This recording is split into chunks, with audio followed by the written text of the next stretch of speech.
Bengal related, যে আপুইয়ার বিষয়ে সমস্ত ইস্ট বেঙ্গল সমর্থকদেরকে বলছি তোমরা নিশ্চিন্তে ঘুমো। একটু আমাকে একটা রসগোল্লা দেয়,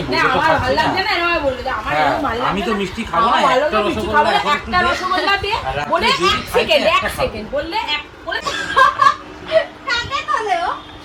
এই যে এখানে ওর অবস্থা তো কাহিল, একটু আগে আমারও কাহিল হচ্ছে। আমাদের কেমন চলে দেখো তো, কালকে তো আমাদের রান্না হয়েছিল। আমার কোনো জায়গায় যাওয়ার আগে আমার এই হয় ওই হয় সেই, আমার মিষ্টিটা রসগোল্লাটা খাওয়ার প্রয়োজন বলে গরম রসগোল্লা বলে বললাম একটা দে, একটা তো মানুষ।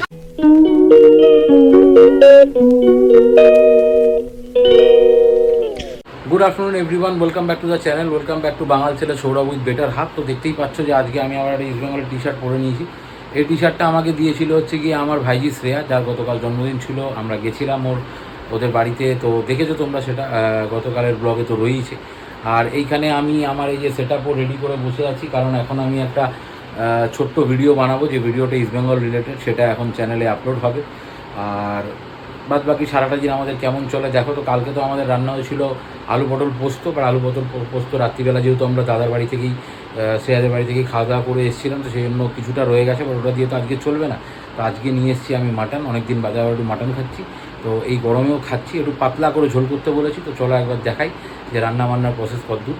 আপাতত হাতে হাতে করে দিয়েছি, আলু পেঁয়াজ টিয়াজ যা যা কাটার সব কেটে দিয়েছি, বাট রান্নাটা তো ওই করবে, কারণ ওর হাতের রান্না একটু আলাদাই হয়। আমি পারি, বাট আমারটা অতটা ভালো হয় না, এটা যেটা সত্যি সেটা সত্যি। চলো একটু দেখাই যে কীরকম রান্নাবান্নাও করছে, দেখে আসি। এই যে এখানে ওর অবস্থা তো কাহিল, একটু আগে আমারও কাহিল হচ্ছিলো, বাট যেহেতু একদম পুরো গরমের সামনে কাহিল অবস্থা, জানি রান্না করতে খুব কষ্ট হয়। এখানে আলু কেটে দিয়েছিলাম, নুন হলুদ মাখানো আছে, এখানে পেঁয়াজ কেটে দিয়েছিলাম, মাটন পুরো ম্যারিনেট করে রেখে দিয়েছে। আর এখানে প্রেশার কুকার বসিয়ে দিয়েছি। আমি বললাম যে প্রেশার কুকারই করে নাও, তাড়াতাড়ি হয়ে যাবে। তুমি তাড়াতাড়ি এটা বসিয়ে দিয়ে চলে আসো, ওই ঘরে এসি চলছে, তাড়াতাড়ি বসিয়ে দিয়ে চলে আসো। তো চলো আপাতত রান্নাবান্নাটাও করে নিই, ঠিক আছে? রান্নাবান্নাটাও বসিয়ে দিয়ে আসো, কারণ আমি ততক্ষণ আমার এই ভিডিওটা শ্যুট করতে পারবো। বসে বললাম লাঞ্চ করতে। মটনের ঝোলটা একটু পাতলা করতে বলেছিলাম, কাঁচা লঙ্কা তো দিয়েছে, কিন্তু তারপরেও ঝোলটা ওরকমই হয়েছে। না কিছু এরকম হয়নি, না মানে পাতলা হয়েছে, বাট একটু যেহেতু লঙ্কার গুঁড়ো পড়ে গেছে সেই জন্য লাল লাল। এটা উপর দিয়ে মনে হচ্ছে। আচ্ছা, এটা নাড়বে যখন ভেতরটা দেখবে, তখন আবার সেই হলুদের সাদাটা যাবে ঝোলে। এটা উপরে তেল বলে তাই এই মাখবে যখন, তখন তাই মনে হয়। এবার লেবুটা আনতে ভুলে গেছি আমি, লেবুটা আনলে খুব ভালো হতো, বিকালবেলা নিয়ে আসতে হবে। তারপর আমরা লাঞ্চ টাঞ্চ করি, তারপর গরম যে কবে কমবে আর বৃষ্টি যে কবে কমবে ভগবানই জানে। চলো দেখা যাক লাঞ্চ করার পর আমরা কী করি। এখনও কোনো কিছু প্ল্যানিং নেই। হ্যাঁ, কোনো প্ল্যানিং সত্যিই থাকে না, গরমের জন্য কোনো প্ল্যানিং হচ্ছে না। কথা না বাড়ি আপাতত লাঞ্চ করি, কারণ ভিডিও খিদে পেয়েছে। কি চাইছিসটা কি? এই দেখো মায়ের নাকটা এদিকে এক আছে, ওই কি আছে কাকে তোলেও সর মা কি করেছে তোমার নাকটা? কি হয়েছে? আরে নাকটা বের যখন করছিল যেন সুসু নাকটা সুসু করছিল আর রক্ত বেরোলো। এরকম টেনেছে, আর দেখো নাকের মাথার উপর দাঁড়িয়ে আমি দেখাচ্ছি ক্যামেরা। দেখ না, দেখা যাবে না। না আমার এখন ব্যথা করছে এখানটায়। কি জোরসে নাক টেনেছে বাপ! আমি এখানটা বরফ লাগাচ্ছে, রক্ত জমে গেছে।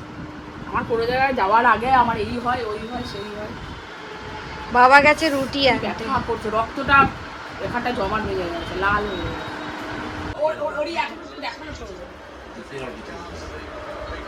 ওই যে কতদূর মানুষ হতে পারে আমার ধারণা নেই। এই যে মিষ্টি নিয়ে এসছে, গরম রসগোল্লা, তার সাথে বোঁদে, ঠিক আছে? এই রসগোল্লা নিয়ে আসা হয়েছে রাত্রিরে। উনি 2 দিন থেকে 3 দিন রাত্রিবেলা দই খেলো। আচ্ছা, এখন আমাকে ঘরে এসে বল কি দই খাওনি? দই খেয়েছি, টক দই খেয়েছি, মিষ্টি দই আমি খাইও নি, আর ঠিক আছে, মিষ্টিও সেইভাবে খাইনি, গতকালও কোনো মিষ্টি খাইনি। আচ্ছা, এখন তুমি এসে কি বললে? এখন আমি বললাম যে গরম রসগোল্লা আমি 10টা নিয়ে এসেছি, তো এখন আমাকে একটা রসগোল্লা দেয়। না আমার ভালো লাগছে না, এরকম বললে যে আমার এরকম ভালো লাগছে। আমি তো মিষ্টি খাবো না, একটা রসগোল্লা একটা রসগোল্লা দে বলে 1 সেকেন্ড বললে, এক বলে থেমে গেল। তারপরেই খানিকক্ষণ বাদে বলে না না ছেড়ে দে, বাদ দে, এখনই একটা রসগোল্লা দে, রাত্রে একটা রসগোল্লা দে। মানেটা কি দাঁড়ালো ভাই? মানেটা এটাই দাঁড়ালো যে রাত্রে আমরা একটা মিষ্টি খাই, রাত্রে টক দই আনা হয়নি। তো আমি বললাম যে এখন একটা মিষ্টি খাই, আর রাত্রিরে যদি খাই তো খাই, একটা মিষ্টি খাবো না বাবা, নাও খেতে পারবো। এটা বিশ্বাস করো তো উনি খাই কি খায়? খাই মানে অনেকদিনই এখনই না তুমি খেতে। কেটে রেখে দিলে ঠিক আছে, একটা দে রাতে একটা খাই, মানে এটা কি দাঁড়ালো? আমি তো কিছুতেই মাথায় আসলো, তুমি এরকম ভাবি মানে কথাটা এটাই দাঁড়ালো যে বললাম যে আমি তো রাতে অনেক সময় মিষ্টি নাও খেতে পারবো। ও বাবা, সে পৃথিবী উল্টে যাবে রাতে। তুমি যদি টক দই খেতে তাহলে তুমি মিষ্টি খেতে না। কালকে কি খেয়েছি মিষ্টি? কি কালকে মিষ্টি খেয়েছি কেন? কালকে খাওনি? কালকে তুমি ওই অত দূর থেকে এসছো অনেক রাত্রিবেলা 1:30-1:15 সময়, তাই তুমি এসে খেয়ে শুয়ে পড়েছো। তাহলে কি হলো? তারপর পর্যন্ত তোমার ঘুম, তুমি জেগে থাকলে মিষ্টি খাবে না। তুমি এখন খেয়ে ঘুমের নাও। ঘরে, ঘুমের ঘরের ঘটনাটা বলো। ঘুমের ঘরে ঘুমের ঘরে উঠে পাশে না না, ওটা না, যখন আমরা তখন উনি ঘুমাচ্ছে, আমরা ধরো মিষ্টি খাচ্ছি তখন। হ্যাঁ, এই আমার মিষ্টিটা সেটা তো আগে হতো, কালকে এখন দুদিন আগে অবধি হয়েছিল। সবচেয়ে বড় সাক্ষী হচ্ছে চুমকি। বাপরে বাপ, মিষ্টি খাওয়ার কথা হলেই চুমকি বলে আমার সামনে 1 প্যাকেট মিষ্টি সন্দেশ পুরো শেষ করে দিল। সেদিনকে অবধি চুমকি বলেছে। বাবা, সৌরভটা কি হারে সন্দেশ, মিষ্টি, রসগোল্লা খেতে পছন্দ করে। সত্যি ভাই নমস্কার। খা না তুই খা। এখন এই যে আগের দিনে আলু পটল পোস্ত আর রুটি, আর এখানে বোঁদে আছে। খাচ্ছি, আমি বোঁদে নিয়ে এসে দিয়েছি ওদের, কিন্তু আমি বোঁদে খাই না। না, তুমি খুব দারুণ মহৎ কাজ করলে, দারুণ দারুণ। তাহলে যখন বোধেও যখন খাচ্ছ না, তাহলে তোমার রসগোল্লাটা খাওয়ার প্রয়োজন বলে গরম রসগোল্লা বলে বললাম একটা দে, একটা তো গরম করে মানুষের খাবে, ইচ্ছা ঠান্ডা করে। করে ফ্রিজে এক করে ঢুকিয়ে ঠান্ডা করে তো খাবে না, না। ঠান্ডা রাত্রিরে খাবো না তো, বললাম তো যে রাত্রিরে যদি ইচ্ছা হয় একটা খাবো, নাও খেতে পারবো। ওই দেখো। আজকে আমি ফিট করে রাখবো, ঠিক আছে? দেখাবো আমি সবাইকে যে তুমি কিভাবে মিষ্টি চুরি করে খেতে পারো। আমি চুরি করে টুক খাবো। করে নিয়ে কোন সময় মুখে দিয়ে, আমি তো খাইনি মিষ্টি। সামনে রেখে দেয় মিষ্টি, একটু ওইটা একটা সামনে রেখে দেয়, তাহলেই তো হলো। হ্যাঁ। কি ভালো। উফ, বাবা রেখে দে ওই ঘরে সন্দেশ আছে, ওই ওইগুলো যে। নিয়েছে রাখ, রাখ, এনে কিন্তু নষ্ট হয়ে- বাঁচা, ওই সন্দেশ ওইখান দিয়ে গায়েব হয়ে যাবে। আমি একটাও খাইনি, মিথ্যা কথা বলো না।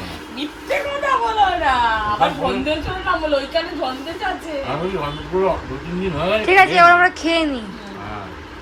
এই দেখো, গরম রসগোল্লা না খাবো বলে আমি মনে মনে নিয়ে এসেছি, একটা না খেলে সেটা আত্মার তৃপ্তি হবে না। এই তোলা যাচ্ছে না, বিশাল গরম, চামচ দিয়ে তোল। আপনার চাইছে না। আত্মা চাক না চাক, আমার আত্মা চেয়েছি। আপনার চাইছে না রসগোল্লা। আরে রসগোল্লা চামচ যে দিয়ে- চামচি দিয়ে তুলে দিতে।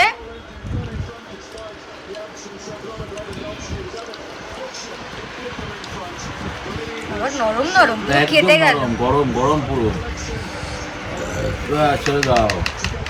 এই একটা রসগোল্লা অনেকদিন বাদে খাচ্ছি মিষ্টি, সেই জবে থেকে। রসগোল্লা হারিয়ে যাবে তোমার কাছ থেকে, এখানে পোল্যান্ড আর- হারিয়ে যাবে। ইসের খেলা শেষ হয়ে গেল এইমাত্র, নেদারল্যান্ডের। নেদারল্যান্ড 2-1 গোলে জিতে গেল। যাই হোক, ছোলা মেরে দেবো কিন্তু বলে দিলাম, দিবি না। না, আমি আগে ঘড়িতে বাজে এখন 12:30, ডিনার করতে বসে পড়েছি। এতক্ষণ লাইভ হলো, 2 ঘন্টা ধরে প্রায় লাইভটা করলাম। তো আজকের ব্লগে হয়তো বিশেষ কিছু নেই, জানি না তোমাদের কতটা ভালো লাগবে না লাগবে। তবে আজকের ব্লগে এইটুখানি তোমাদেরকে বলে যাই, লাইভে যেটা বললাম এতক্ষণ ধরে, যারা অনেকেই হয়তো লাইভ দেখো না, ব্লগ দেখো, তাদের জন্য বলে যাই ইস্ট বেঙ্গল রিলেটেড যে আপুইয়ার বিষয়ে সমস্ত ইস্ট বেঙ্গল সমর্থকদেরকে বলছি, তোমরা নিশ্চিন্তে ঘুমাও।